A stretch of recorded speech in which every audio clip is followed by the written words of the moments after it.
Hello students, आज हम अपने 10th क्लास का जो साइंस का फर्स्ट चैप्टर है रासायनिक अभिक्रिया एवं समीकरण, उसका लास्ट टॉपिक पढ़ेंगे और इस टॉपिक के साथ ही हमारा लेसन जो है वो कंप्लीट हो जाएगा।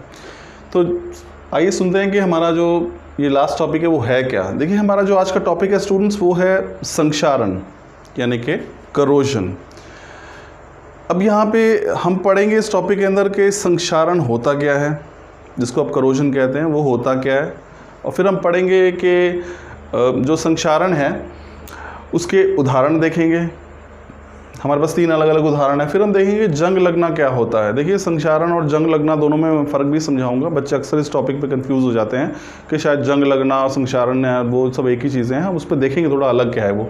तो जंग लगना जो है वो क्या होता है और जंग लगने से जो है वो हानियाँ क्या क्या हैं और जंग जो है उसका सूत्र क्या है। और फिर फाइनली जो लास्ट टॉपिक हम इसमें पढ़ेंगे वो ये होगा कि हम किसी भी वस्तु का संक्षारण जो है वो किस प्रकार से रोक सकते हैं। तो चलिए स्टार्ट करते हैं इस टॉपिक से। इसका नाम है संक्षारण। संक्षारण देखिए क्या है। संक्षारण जो है धातु जो होती हैं, अब जैसे मान लीजिए मैं थोड़ा सा उदाहरण लेता हूँ कि मेरे पास एक लोहे का छोटा सा टुकड़ा है और मैं उसे बाहर कहीं फेंक देता हूँ, तो कुछ समय बाद आप देखेंगे कि उस लोहे की वस्तु के ऊपर जो है एक भूरे रंग की परत चढ़ जाती है। वो जो भूरे रंग की परत है वो क्या कर रही है, वो वास्तव में मैं कहूँगा कि लोहे को जंग लग गया है, लोहे का संक्षारण जो है वो हो गया है।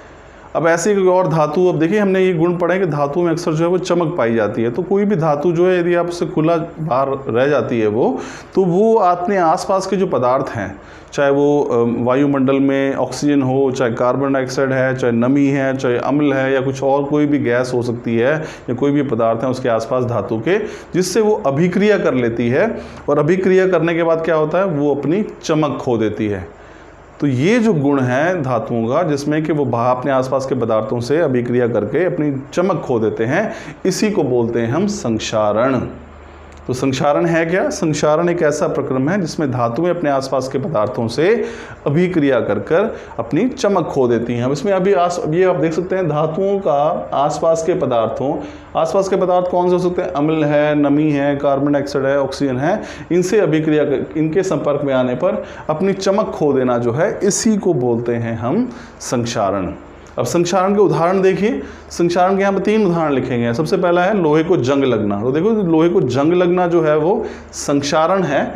फिर चांदी पर काली परत चढ़ जाना, जो महिलाएं वगैरह या आभूषण का प्रयोग करती हैं, वो देखा होगा उन्होंने, चांदी के अगर वो गहने पहनते हैं तो आपने भी नोट किया होगा कुछ समय बाद वो चांदी के जो आभूषण है वो काले पड़ने शुरू हो जाते हैं।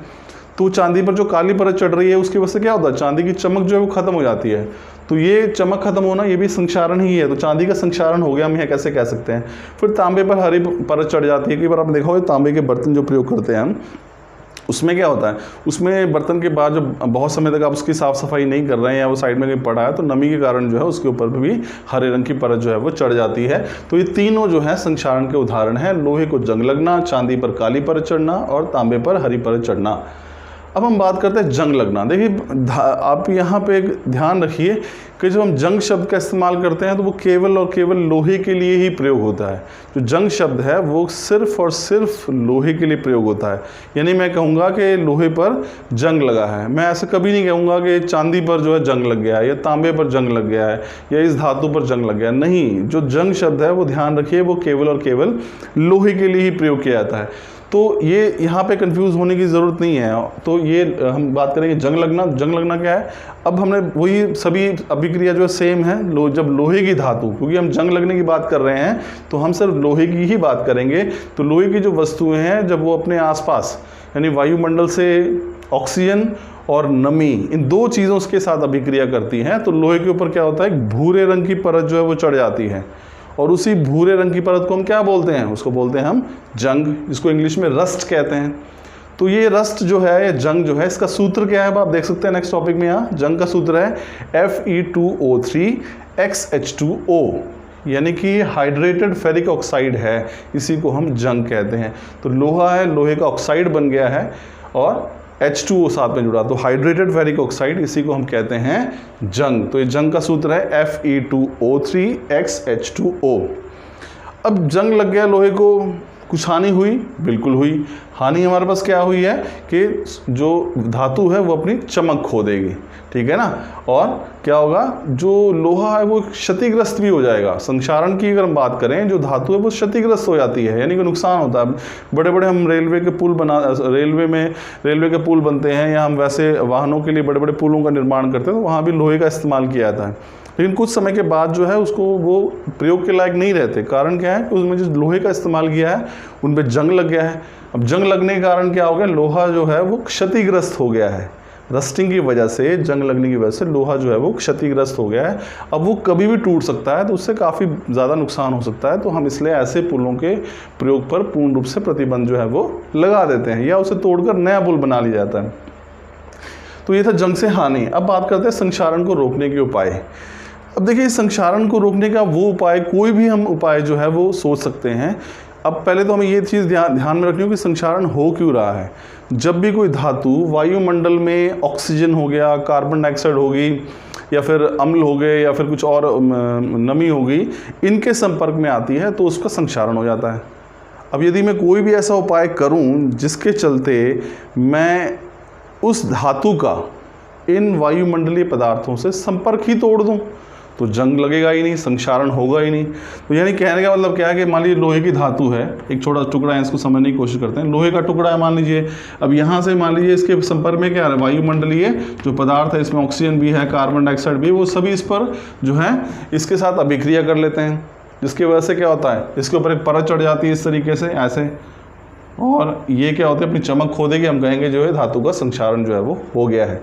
अब यदि मैं कुछ भी ऐसा करूं जिसके चलते मैं इसके ऊपर एक कवच कह सकते हो आप, एक आवरण जो है लगा दूं, इस धातु के ऊपर एक परत कोई चढ़ जाए, और वो परत चढ़ने से क्या होगा, इन सभी का संपर्क जो है वो लोहे से टूट जाएगा। तो वो क्या होगा हमारे पास, वो इस संक्षारण को रोक देगा। तो ये चीज़ ध्यान में रखिए।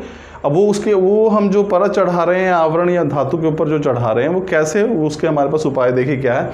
सबसे पहले क्या कर सकते हैं हम पढ़ रहे हैं संक्षारण को रोकने के उपाय। पहला है धातुओं पर ग्रीस या तेल लगाकर। आपने देखो बारिश में जब आप साइकिल चलाते हैं तो कुछ समय बाद अगर साइकिल खड़ी करेंगे तो चेन के ऊपर जो है जंग लगना शुरू हो जाता है। तो वो ना सिर्फ भारी चलती है बल्कि चेन का नुकसान भी हो रहा होता है। तो उससे क्या कर सकते हैं आप उस पर क्या करते हैं, ग्रीस लगाते हैं चेन पे। तो जब आप ग्रीस लगा देते हैं तो ग्रीस पे पानी जो है, नमी जो टिकती नहीं है, जिसकी वजह से वो संक्षारण से या जंग लगने से बच जाता है। तो पहला उपाय क्या है हमारे पास, ग्रीस लगाकर या तेल लगाकर। दूसरा उपाय क्या है, पेंट करके। अब देखिए हमारे पास घरों में हम गेट का प्रयोग करते हैं, बड़े बड़े गेट इस्तेमाल होते हैं जिनके ऊपर हम पेंट करते हैं। अब पेंट करने का मकसद लोहे के गेट को सिर्फ ये नहीं होता कि हम उसे आकर्षक बना रहे हैं कि वो अच्छा दिखे, बल्कि जो मेन हमारा उसके पीछे जो मोटिव होता है, हमारा जो ध्येय होता है, वो होता है कि पेंट करने के बाद वो सुरक्षित हो जाता है जंग लगने से। क्योंकि जो पेंट की जो परत चढ़ जाती है, वो बाहर की जो वायुमंडलीय गैसें हैं या पदार्थ हैं जिनसे जंग लग सकता है या संक्षारण हो सकता है, उनका संपर्क पूर्ण रूप से उस लोहे से टूट जाता है। तो पेंट करके भी हम संक्षारण से बच सकते हैं, किसी वस्तु को बचा सकते हैं। तीसरा हमारे पास है धातुओं पर जिंक की परत चढ़ाकर। अब देखिए इसे हम यशद लेपन कहते हैं, इंग्लिश में दिस इज कॉल्ड गैल्वेनाइजेशन। यशद लेपन का मतलब होता है कि हम लोहे की जो धातु होती है, अब ये बड़े स्तर पर उद्योगों में देखने को मिलता है, लोहे की धातु होती है, हम उसे पिघले हुए जिंक में या जस्त में जो है डुबो देते हैं, फिर उसे बाहर निकाला जाता है, फिर उसे डुबो देते हैं। तो इस तरह से एक दो बार ये प्रक्रिया जो दोहराई जाती है। अब इसका नतीजा क्या होता है, इसका नतीजा ये होता है कि लोहे के ऊपर जो है जिंक की या जस्त की परत जो है वो चढ़ जाती है। अब ये जो परत इसके ऊपर चढ़ गई है, ये क्या करती है, ये इस धातु के संपर्क को तोड़ देती है वायुमंडलीय गैसों से। और इस प्रक्रम को, जिस प्रक्रम के अंदर हम लोहे के ऊपर जस्त की यानी कि जिंक की परत चढ़ाते हैं, इस प्रक्रम को हम कहते हैं यशद लेपन या फिर गैल्वनीकरण। इंग्लिश में इसे गैल्वनाइजेशन कहा जाता है। तो स्टूडेंट्स, ये था हमारा लास्ट टॉपिक आज का, जो रासायनिक अभिक्रिया एवं समीकरण पार्ट से था। इसके साथ ही हमारा ये लेसन जो है, इसके सारे जो लेक्चर्स हैं वो खत्म होते हैं। हम अपने नेक्स्ट चैप्टर को डील करेंगे अम्ल, क्षार और लवण। तब तक के लिए थैंक यू।